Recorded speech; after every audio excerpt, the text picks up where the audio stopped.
Welcome back, everyone. We've been working our way through the unit on convolutional and deep networks, and we're right now talking about convolution still, trying to get a sense for how the convolutional layer works in a deep network. In this example we're looking at, we're hand creating some filters, and we are seeing how can we implement the convolution of this color image with these 4 color filters.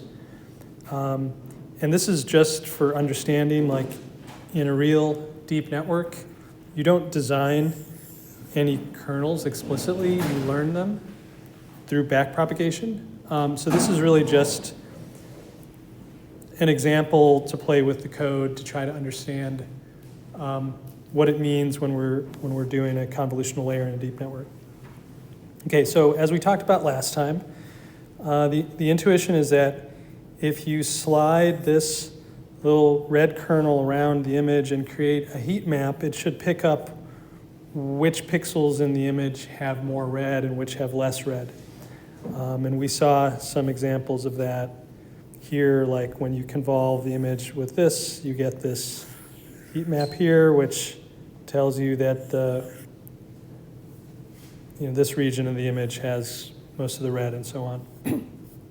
So I think we have an understanding of what we're trying to do. And so now we just want to get into some of the details of how we do this in the code. So we're going to start with this image in standard form, which is going to be a 3-way tensor with, you can see 386 vertical pixels, 487 horizontal pixels, and 3 channels because it's red, green, and blue channels. And this is how you would want to process that image in skimage or in NumPy, but we want to use PyTorch to implement our convolutional layer. And so we have to reshape that into a tensor that has the shape appropriate for PyTorch. And PyTorch wants that the index, which specifies the number of channels, is actually before the spatial indices here. And then it also wants a 4-way tensor, where in the first dimension, the size there is the number of elements in the batch. So since we are just going to work on a single image, our batch size is 1. So this is the shape of the tensor that we want for PyTorch. And then we need to build this convolutional layer. And so this is going to be a layer that takes in a 3-channel tensor. So Cn is going to be 3. It's going to output 4 different real valued scalar channels. So that's going to be 4 outputs. And the convolutional kernels are going to be 9 by 9. So overall, the shape of that weight tensor is going to be like that. And finally, this is the equation for what happens when we do convolution. We have, on one hand, if you look at the spatial indices here, this is exactly the convolution equation that we've seen before. But then when you look at the channel indices, you can see that the nth input channel sort of experiences like a matrix multiply with the channels in the kernel to give you the nth output channel. So this convolutional layer is sort of doing like a combination of spatial convolution and channel-wise matrix multiplication. But in the end, you can see that for every output channel M, you end up summing across the convoluted contributions from every input channel. So like this kernel here is really showing us there's really 3 real kernels. This is really like, because it's a color kernel, it has itself red, green, and blue components. And so when we convolve this, these 3 with the input image, we're going to sum them together to a single output, which is why this is grayscale. Okay, so do these dimensions make sense? And is the equation starting to make more sense from this example? Any questions I can answer about this? Okay. All right, so let's see how we do this. So first thing we need to do is we need to convert this NumPy image of this shape into a PyTorch tensor of this shape. So we can use this transpose operator in NumPy. So this transpose operator, if we have a matrix, as we know, transpose just swaps rows and columns. So that would be like you'd have two numbers here, and it would swap the two dimensions. But when you have a tensor that has three different dimensions here, this transpose operator, you can just give it the order in which you want these to appear. So this is saying, I want channel index 2 to come first, 0 to come next, and finally 1. So that permutes things to this ordering. Okay, so that's what the transpose does. Any questions on that?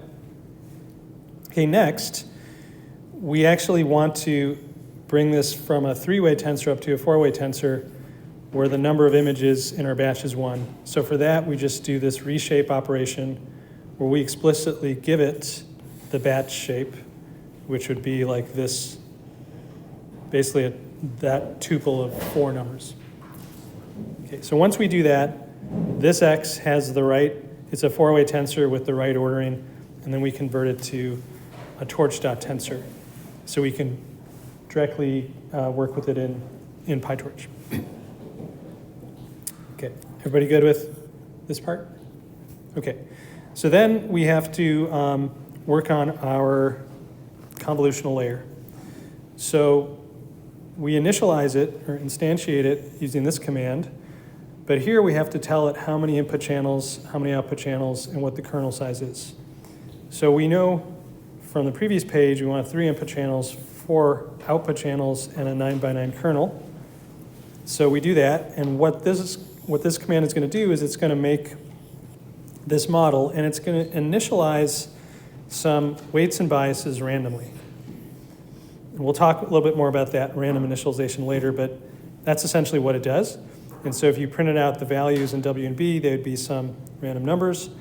But here we're just printing out their shapes, and we can see that the shape of the W tensor is what we expect, number of output channels, input channels, and the kernel dimensions spatially. And then we also have this bias, which is just a vector of length 4 because there's 4 output channels. Okay, so now we have these tensors of the right shape, but they don't have the right coefficients in them. So what we're going to do is we're going to replace the coefficients. And to do that, we can actually notice something that's very special about this example we set up and something that's actually very simple. So it turns out that all the pixels in this kernel here are exactly the same shade of red. So the color, you could say, is very boring. Every pixel has exactly the same color. That doesn't usually happen in images or kernels, but it's just how we made these. And that's true for all of these. They're just one color kernels. Also, the kernels all have exactly the same spatial shape. This is just a Gaussian blurring filter. Okay, so we can leverage those properties as follows. We're first going to construct a matrix that does the color processing, and then separately we're going to construct a matrix, which is our Gaussian grayscale kernel, and then we're going to merge them using PyTorch broadcasting. So let's talk about this color matrix. So as we said, if you think about what's happening in this equation, it's sort of like across channels, you have a matrix multiply. And this is definitely the case because in this kernel, For all pixels, you have exactly the same colors. So basically, it's like this K1, K2 are effectively like almost like constant with respect to the kernel. And so the kernel really is just doing sort of a color processing. It's taking red, green, and blue channels from your input image, and it's doing a matrix multiplication across those entries to get you 4 outputs, so going from 3 to 4. So we can make that matrix explicitly. And here, each row shows one of our 4 kernels. And more than that, it shows for the red, green, and blue channels of that kernel, it shows what amplitudes we're using. And so maybe a little differently than you might have expected, maybe you thought that the red kernel would have weights 1, 0, 0. If it did, it would just extract the red channel from the input image. That's all it would do. But we made it a little bit more interesting here. This is value 1, but these values are actually negative. So what that means is that if the input image has green or blue, this kernel will actually say that counts against you. To get a strong output out of this filter, I want there to be lots of red, and I don't want there to be any green and blue, and if there is any green and blue, that actually counts against you. Similar thing is done for this green kernel. It has a 1 in the green channel, but negative 0.5 in the other 2 channels. And for the blue channel, similar, 1 in the blue and minus 0.5 in the others. And then finally, we had like a purple or a pink kind of filter. And this one has 0.5 for the red and blue channels each, but then minus 1 for the green channel. Okay, so this is just how we constructed the kernels. You can imagine doing it other ways where you put zeros here. That's fine. You know the outputs would have just looked a bit differently. You could do like this, for example. But just for this example, we created it this way. You're welcome to change the demo code and see what happens with other choices. Okay, so those are basically, that's sort of the color processing that we're trying to do with our convolutional layer. Any questions on this part? Okay, so now the actual convolutional kernels, it's a 4-way tensor. So this sort of says how you're mixing across color channels, but then there's also like a spatial averaging that's going on. And for the spatial averaging, we just create a grayscale Gaussian kernel here. And then this is what I think is sort of the neatest line of the code, is here we're using PyTorch broadcasting to take this grayscale Gaussian kernel, which is a matrix, and expand that up to a 4-way tensor. And we're taking our color weight matrix, expanding that up to a 4-way tensor. And then once we're in 4-way tensor land, we can just do a multiply. So this is going to inherit the color processing from here and the spatial processing from here. And that's what our W finally is. So pretty cool. Any questions on that? Okay, great. So, and then the bias, we're just going to make that an all zeros vector. And now that we have W and B as we like, we just load them back into the state dictionary, and then we load the state dictionary back into the model. And now the model is set up. All we need to do is take our input image, put it through the model, and get our output image. That's now going to be in PyTorch, so we need to convert that back to NumPy in order to use matplotlib to plot it. But this is going to be again, a 4-way tensor where we're going to have batch size of 1. We're going to have 4 channels, and then spatially we're going to have the same dimensions as the input image. So this is what we get, and we see here that this red or reddish filter, said this gave the strongest output in this region, or the green filter gave the strongest output there, blue filter gave the strongest output there. Actually, the whole background seems to have blue in it, and then finally this other one gave the strongest output there. Okay, and this is just an example of what you see when you look inside a neural network, a convolutional neural network. You'll see, usually many more than 4 channels, like we saw over here. In AlexNet, we have 96 channels, 256 channels, and so on.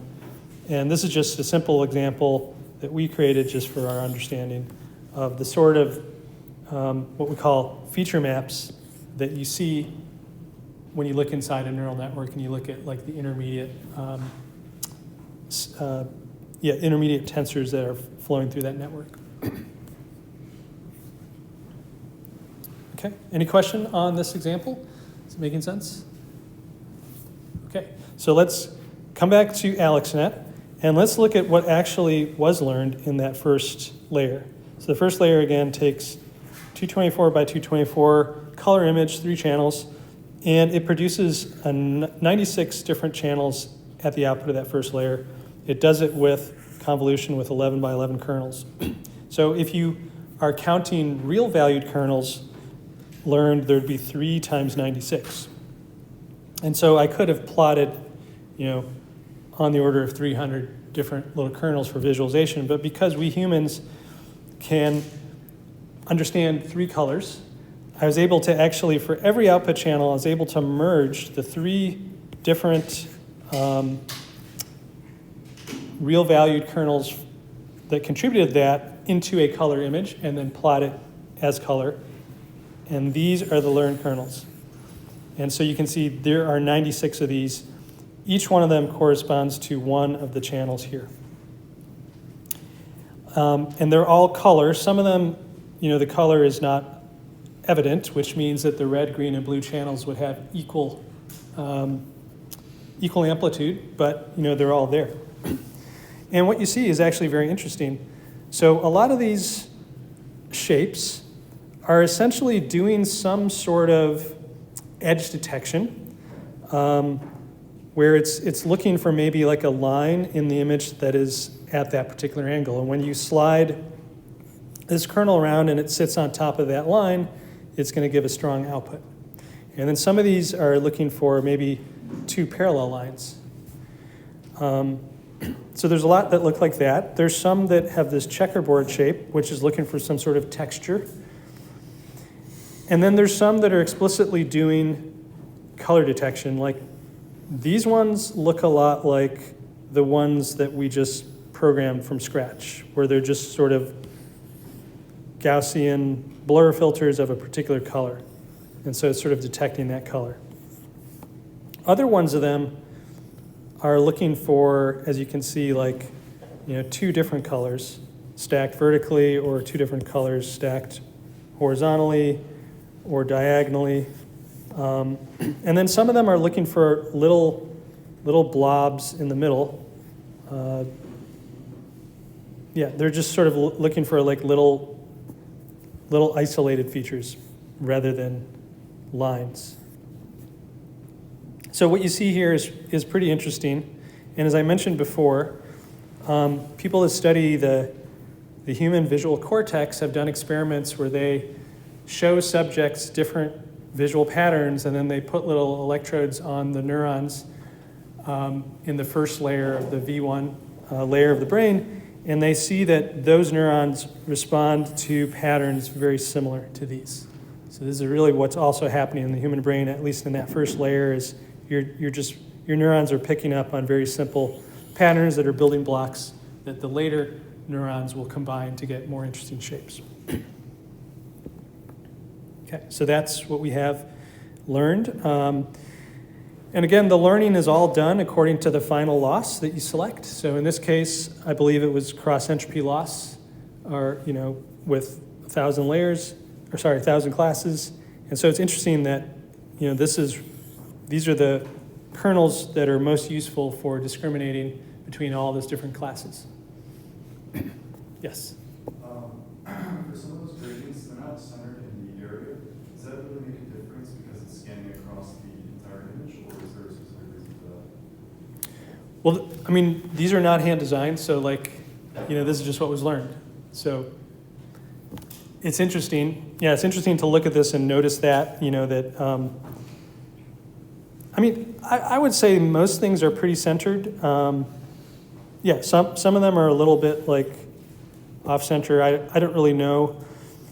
The learning is, of course, a bit imperfect because, this is run for a finite number of iterations and with a finite data set. So maybe as like all those things increase, then you would find that they would look even more, symmetric or,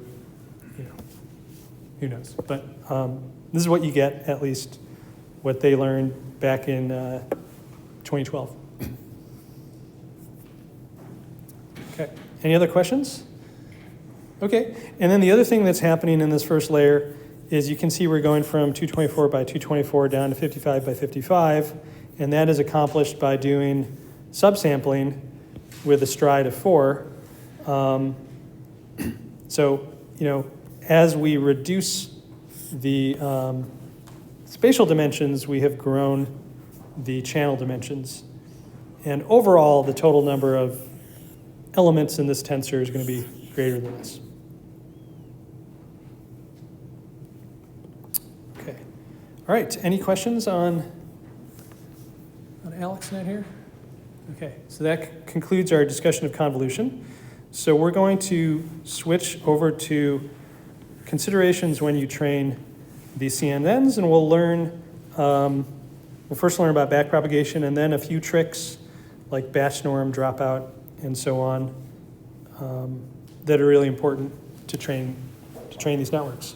So backpropagation in these CNNs is really similar in spirit to the backpropagation in the multi-layer perceptrons that we've already studied. The only difference really is that we have convolutional layers rather than just simple matrix multiplies. And as you can see here, we have an arbitrary number of different layers. So that these dot, dot, dots mean there's like, in total L of these. So we start at 1, and then we eventually end at L. And I guess another difference, too, is that the quantities that we're propagating are going to be tensors, 4-way tensors with, I think we already did that before. Is that right? No, before we had the batch index, and we had, I guess we just had like matrices. Yeah, we had matrices. We had basically the batch index and the number of neurons. And so now we're talking about tensors, 4-way tensors, where we have the batch index, the number of channels, the height, and the width. So those are the differences. Okay, so let's just start by talking about the forward pass. So in the forward pass, we're going to sort of think about repeating this structure here, where we have activations, weights and biases, and these linear outputs. And so to initialize this, we're going to set the very first layer activations at X.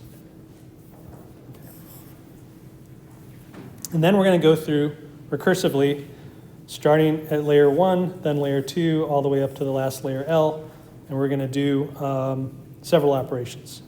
So the first one is we take our weights and biases, combine that with our activations from the previous layer to get the linear outputs for this layer. And this is just the convolution equation that we saw earlier today. Now that we have those linear outputs, we're going to do some sort of subsampling or pooling operation to get the activations in the next layer. So the subsampling and pooling operation, as you know, it can be a bit complicated because if you're doing something like max pooling, the processing actually of that layer actually depends on the outputs of this activation here. And so what we've done for these equations is we've done a linear approximation where we represent this subsampling or pooling layer by kind of a complicated linear operator which depends on the layer, on the batch index, on the channel index, on the output to pixel indices and the input to pixel indices. So this is sort of like, in some sense, something that can do anything. Any sort of generic processing between these outputs and these. But it is something that is independent of the inputs, and so in that sense is really a linear approximation of something that could be a bit more complicated. Okay, but that's basically how we're going to set up our derivation. And then at the very end, we get our final activations in the last layer, and those things, together with the training labels, will affect our loss. Okay, so is everybody okay with how we've set things up?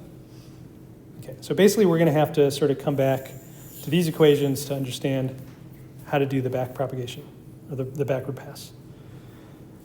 Okay, so for the backward pass, we're going to start here and we're going to do D, J, and then D. Let's say we want to do DJ, D, one of our biases. So we have to do DJ, D of one of those elements, and then D, those elements times this.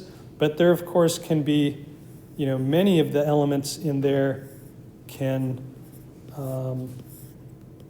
affect a single bias. So in particular, when you look at the equations, okay, so the first thing is, okay, so this is basically, this is the chain rule, and you can see it's a multivariate chain rule where we're going to sum over all the batch elements and all the pixels, but we're not going to sum over the channel and the layer index and the channel index. So those are fixed. So we need to compute these two things. And this thing, DZL, DBL, basically from this equation is just simply 1, so that's easy. And then over here, we have DJ, DZL. We would compute that from this equation. And to really get into the details, we would have to know exactly what kind of loss we're assuming, like is it quadratic, cross entropy, or what it is. But we've seen that previously back in Unit 8. Okay, so this is how we do the DJ, DBL. And then if we want to do DJ, D, our weights in that layer, it's similar in terms of the multivariate chain rule. This is the same term we already computed, and then we just have to do this DZL, DWL. So we look over here at this equation, and this is actually quite straightforward. If I do D, the output, D, this input, then I'm just going to get this term. And so that term is what is down here. Okay? And the interesting thing about it, when you step back and look at it, computationally, for this backward pass, this is just another correlation. So if you build like a GPU that's really good at doing correlations or convolutions, for the forward pass, that's helpful, but also for the backward pass, it's equally helpful because that's the same thing you need to do there.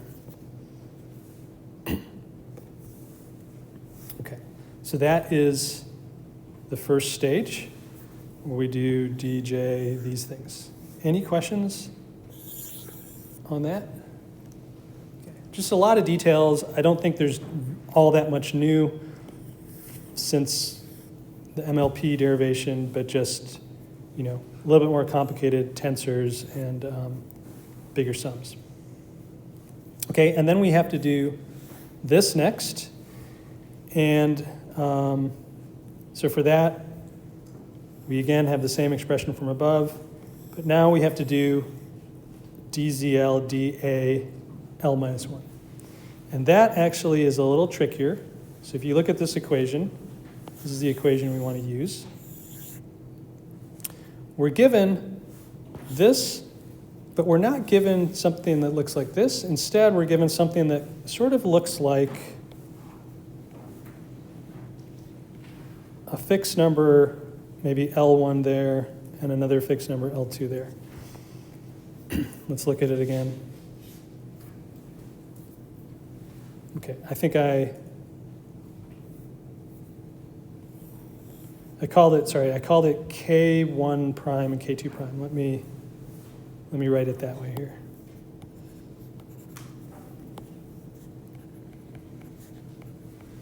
Okay, and so the problem is that if you look at this equation in the form that it's given, it's not really clear how you can actually do that derivation of d this over d this, where there's just single numbers here, not sums.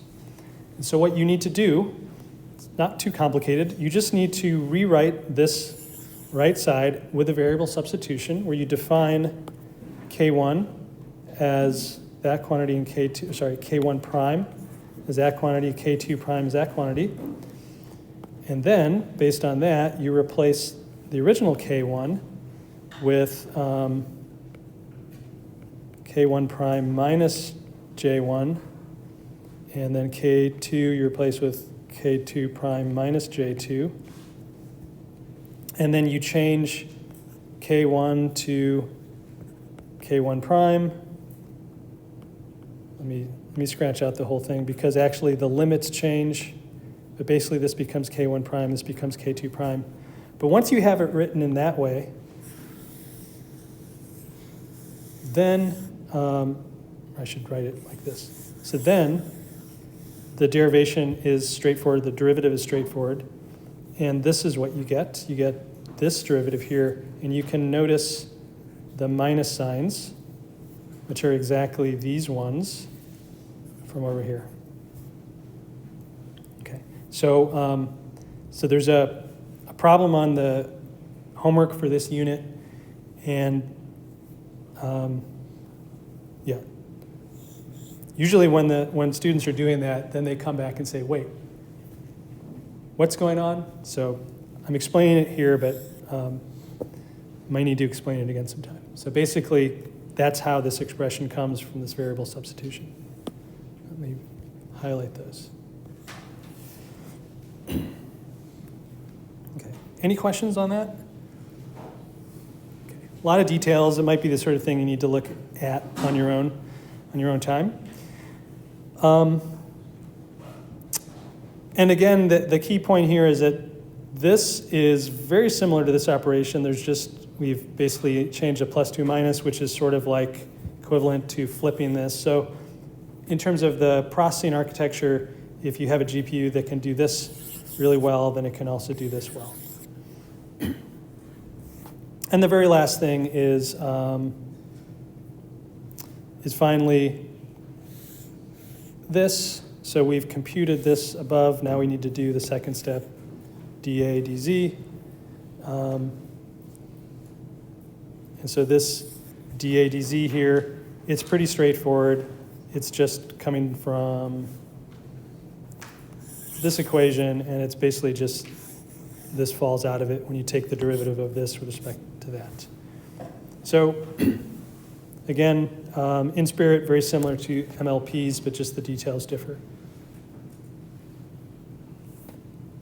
And once you've done this for one layer, then you just recursively repeat this going backwards to the earlier layers, all the way until you get to the beginning. Okay, so that's backpropagation with convolutional networks. All right. Any questions on that? Okay, great. So let's talk about some other things that regard training. So as we've seen now, even those early CNNs had millions of parameters, and ImageNet, millions of images. So when you put those things together, it's a huge amount of computational effort to train one of those networks. You can't really do it with conventional processors, CPUs, so you really need special purpose hardware, and that's where GPUs come in. It turns out that a lot of the kind of operations that you need for graphics processing are very similar to the ones you need for training these neural networks. And so that was realized 10 years ago, and NVIDIA really capitalized on that, has grown to this massive company now. So nowadays, there's a whole range of different GPUs that have different abilities, different speeds, and so on. And not all GPUs work for machine learning. You really need one that has been designed to work with machine learning. But you can get them, let's say with a consumer GPU workstation with a decent GPU might be like $3,000. If you want to do things professionally, like in my research group, I've had to buy some of these 4 GPU clusters, which are $50,000 or even more now to get one of those with 4 really good GPUs. Another option is you can rent really good GPUs in the cloud for about $1 an hour. You can actually rent them for much cheaper, but they just won't be quite as good of a GPU. But if you really want top of the line GPUs, you can actually rent them. It's not a huge cost unless you need to train for many, many hours, and then it adds up. But is it the Mac? I can't remember what Mac product it is exactly, but they program DeepSeek R1 with that, and I don't know if it's necessarily like as strong as the GPU. yeah, so that we should talk about this. So an interesting thing about these GPU hardware is that you need the right software framework to talk to it. So between, let's say, PyTorch or TensorFlow and the GPU, there's another layer. And so with NVIDIA, that software is sort of very well developed. And if you actually want to use, let's say you have a Apple Silicon, like I have one on my desk, and let's say I want to use that to train a CNN. Well, it turns out that although I can do it with PyTorch, it's that intermediate glue cannot really use the full power of the Apple Silicon. And if you want to use the full power of Apple Silicon, you actually have to go to Apple's framework. They have their own version of PyTorch now, which really can work with their processors very efficiently. But then you kind of need to learn all their syntax, all their commands, all the way they do everything. And it's sort of like, everything you learn about PyTorch, then you need to kind of relearn that, and then you can use it. But I don't know too many people that are doing that just because people have invested so much time to work with PyTorch. And also, if you really want to buy a professional cluster, it's going to use these NVIDIA GPUs, and you're going to be using their kind of gluing language and so on. So yeah, I don't know, Apple. I mean, I watch this stuff because I would love to be able to use my desktop to train networks instead of having to log on to our servers. But it's just right now, the only way to do it really efficiently is to use this Apple framework. I can't remember exactly what it's called, but it has a name. It came out like a year ago or something. Yeah. So anyway, so that's GPUs. Now, another thing about GPUs is that they can work together. So this is a little chart. It shows if I have a single GPU, and this is speed up. So, this is execution time. So higher is worse. So if I have a single GPU, then it's going to take me this long to train something. And if I can actually use 2 GPUs, the way that NVIDIA has built them, they can work well together in the way that PyTorch works with them and everything. And it can harness the 2 of them really efficiently. And even if you have 4, it can work. Those 4 things can work together super well. At some point, though, you start to run into issues where there's so much communication you need between the processors that it gets less efficient to have many of them. So once you get to 6, you can see we're starting to slow down. So, but yeah, multi-GPU clusters are definitely a thing, and that's an important tool to speeding things up. Yeah, and then I think, let's see, there's a comparison. The speed up against one CPU is like a GPU is, let's say, a single GPU is 30 times faster than a CPU. Now, this is a few years old, this chart, but 2 is 70 times faster. 4 is 130 times faster. So you can see it's a real big speed up going from a CPU to GPUs. Okay, all right. Any questions on GPUs? Okay. All right, another thing to talk about is the learning rates that you use when you train these systems. So it turns out that some of our intuitions from Unit 6 and from convex optimization, we have to rethink. The main idea is that when we have these deep neural networks, they're non-convex training problems. And there ends up being many, many different local minima. So this is just a very stylized example, but here, let's say I have this global minima here, and then I have 2 local minima here. And so if you think about it, if you're running gradient descent to minimize this and you used a very small step size, you would be guaranteed to land here. You know, if you started anywhere here, you would land here. If you started anywhere in this region, you would also land there. And you know, you would really need to start within the basin of attraction of this minima in order to really end up there if you use a small step size. So the trouble is when you initialize a neural network, you have this terribly random wild guess that is nowhere close to the solution. And basically, it means you're going to be starting, you know, out here somewhere. And so you need to sort of avoid the closest local minima. And so what you want to do there is you want to take big steps. And if you take big steps, you might just jump over those shallow and small local minima and then eventually land in a deep global minima. Now, if you keep using those big steps, you will just bounce around that big minima. And so that's not good either. So what you eventually want to do is reduce your learning rate. And then so eventually you reduce it and then you finally converge to the bottom of that global minimum. So that is why I'm talking about scheduling here. So rather than using a fixed learning rate, which is typical maybe for convex problems, it's really enough. If you have a small enough fixed learning rate, that's enough, you will converge. But with these deep networks, you cannot use a small fixed learning rate. It just won't work. And you don't want to use a massive one either.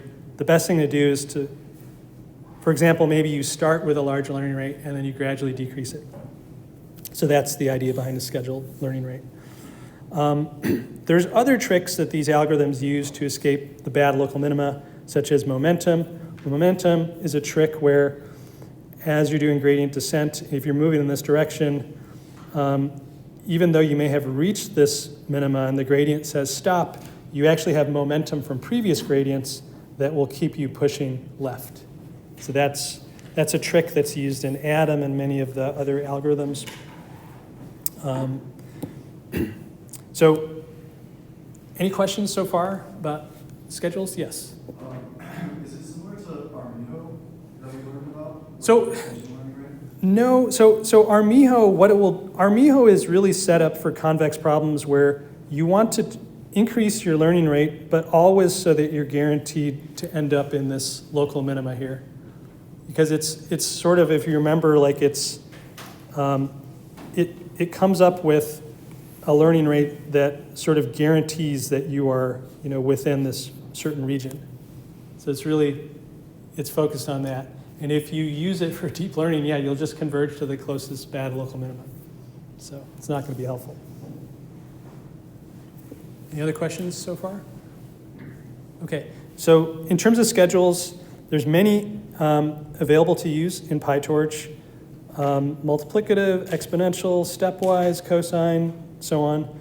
One interesting schedule is called the one cycle schedule. It looks like this. So here I'm showing learning rate versus iterations. So first you figure out a good starting learning rate. There's a specific way to do that I'll mention in a moment.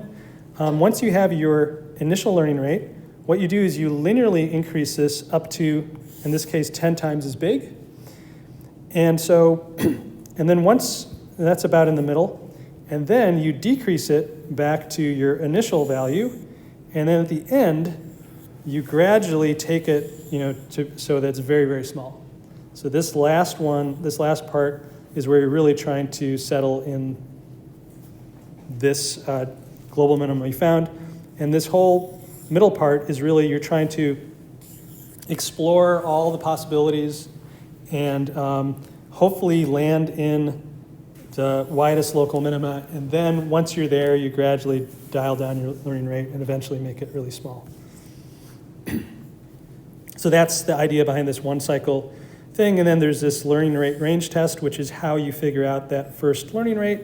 And so here, essentially what you do is you start with a random initialization and you try a bunch of test learning rates from there. And this is showing for all those test learning rates that you tried, here's the loss after, I don't know, it's just a handful of iterations. And you can see that if you try a learning rate that's too small, after those iterations, you're stuck in this local minima here. But as your learning rate gets larger, you get into this region where you're at a much, it's not awesome, but it's like a much better place. But then if you make your learning rate ridiculously large, then you see this instability.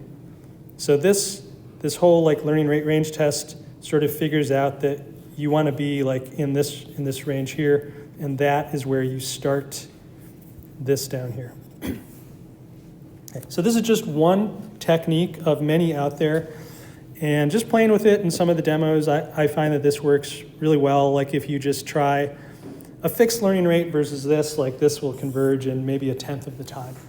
And it's kind of annoying to just wait for these things to train because it takes a few minutes. And so if it's something you can speed up, it's kind of nice to do so. So the learning rate, is that like the concept? Would that be similar to positive and reinforcement learning, like reinforcement learning? No, it's Not at all? not really. No, this is just a gradient descent, as we learned about back in Unit 6. Stochastic gradient descent. Okay, any questions? Okay, so let's talk about a few other tricks. Next one we'll talk about is called batch normalization. And batch normalization is sort of inspired by the idea of standardization, which we know pretty well. So in standardization, what we do is we make the mean of the features 0 and the variance of the features 1. And the way that we learned about this originally, we do this to the raw features that are input to our model. Now what you do with batch norm is you take that a lot further. What you do is for each channel and for each layer in your network, you make sure that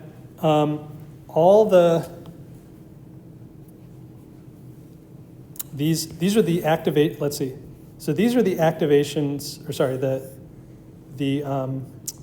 linear stage outputs in layer M and channel M, and here's all the different spatial indices and the batch elements. And so what you do is you want to make sure that those linear outputs in each channel and each layer are first standardized. Okay, so how do we do that? So as you can see, for a fixed layer L and a fixed channel M, we're just going to do an average across all pixels and all elements in our batch. And we get a single number. And that single number, is basically like a shift for the entire image, or not really image, but feature map at that layer and that channel. And then we can compute the standard deviation by subtracting that from the image, and then doing squaring and averaging, taking a square root.